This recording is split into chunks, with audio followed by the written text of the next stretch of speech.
విశాఖ కొమ్మాదిలో నవోదయ స్కూల్లో ఇప్పుడు food poison అయినట్టు ప్రాథమిక నివేదికలో వెల్లడైంది. అయితే వారు విద్యార్థులు ఏ రకంగా ఫుడ్ తీసుకుంటారు, దానికి సంబంధించి మెనూ ఎలా ఉంటుంది అన్నది ఆర్టీవీ ఎక్స్క్లూజివ్గా విజువల్స్ అందించే ప్రయత్నం చేస్తుంది.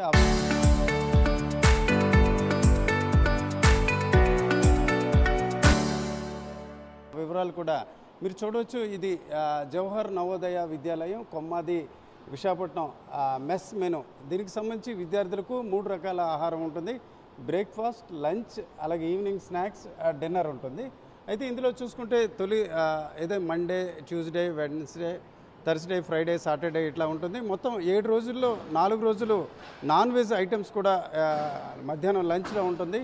మనం మండేలో ఎగ్ కర్రీ చూడవచ్చు, అట్లాగే ట్యూస్డే చికెన్ కర్రీ ఉంటుంది, వెడ్నెస్డే ఎగ్ కర్రీ ఉంటుంది, థర్స్డే అంటే గురువారం మాత్రం ప్యూర్ వెజిటేరియన్, ఫ్రైడే చూసుకుంటే ఎగ్ కర్రీ, అట్లాగే చూసుకుంటే శనివారం ప్యూర్ వెజిటేరియన్ ఉంటుంది. ఇక సండే చూసుకుంటే ఎగ్ బుర్జీ ఇతర ఆహారం ఉంటుంది.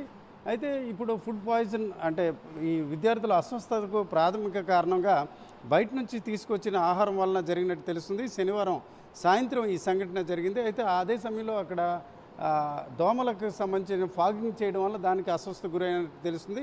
అయితే ఈ ప్రాథమికంగా జరిగిన ఈవినింగ్ స్నాక్స్ వీటిలోనే ఏదైతే కంటామినేషన్ అయినట్టు తెలుస్తుంది. అయితే సహజంగా సాయంత్రం ఇచ్చే స్నాక్స్లో tea, fruits, biscuits, other items రోజు కూడా అదే రకంగా ఇస్తారు. అయితే ఈ అదర్ ఐటమ్స్ కోటాలో ఇచ్చిన వాటిలోనే దీనికి సంబంధించి బయట నుంచి చిప్స్ తీసుకువచ్చారు. ఆ చిప్స్ తీసుకోవడం వల్ల ఈ విద్యార్థులు ఒక ఇరిటేషన్కి అస్వస్థతకు గురయ్యారు. చాలామందికి తలనొప్పి వచ్చింది, అట్లా కొందరు వాంతులు కూడా చేసుకున్నారు. దాదాపు 32 మంది ఈ రకంగా అస్వస్థతకు గురయ్యారు. అయితే దీని తీవ్రత ఎక్కువగా ఉన్నవారు 20 మంది గుర్తించారు.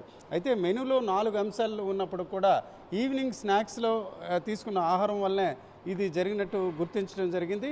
అయితే ఈ కాంట్రాక్ట్ వ్యవహారంలో తీసుకువచ్చిన ఆహారం సంబంధించిన ఏదైతే దాని తాలూకా గడువు సమయం ఉందా, ఎక్స్పైరీ డేట్ ఎంతవరకు ఉందా అన్న విషయం కూడా ఇప్పటికే జీవీఎంసీకి సంబంధించిన శానిటరీ అధికారులు వాటిని తీసుకోవడం జరిగింది. అలాగే డాక్టర్ కూడా దానికి సంబంధించిన శాంపిల్స్ సేకరించారు.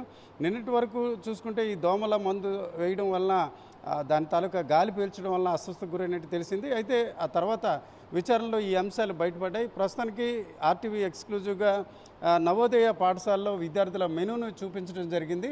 అయితే సాయంత్రం తీసుకున్న ఫుడ్ బయట నుంచి తీసుకొచ్చిన స్నాక్స్ వలన ఈ రకంగా జరిగినట్టు తెలుస్తుంది. ఇప్పటికే దీనికి సంబంధించిన నివేదిక ఇక్కడ నుంచి వైద్య అధికారులు జిల్లా కలెక్టర్కి ఇవ్వడం జరిగింది. దీనిపై జిల్లా కలెక్టర్ తర్వాత తగు చర్యలకు సిఫార్సు చేసే అవకాశాలు కూడా కనిపిస్తున్నాయి. కెమెరా పర్సన్ తిరుపతితో రామచంద్ర, ఆర్టీవీ, మధురవాడ నుంచి. Local to global news at your finger tips. మీ చేతిలో ఒక ఆయుధం. Download raw TV app. Media legend Ravi Prakash is back.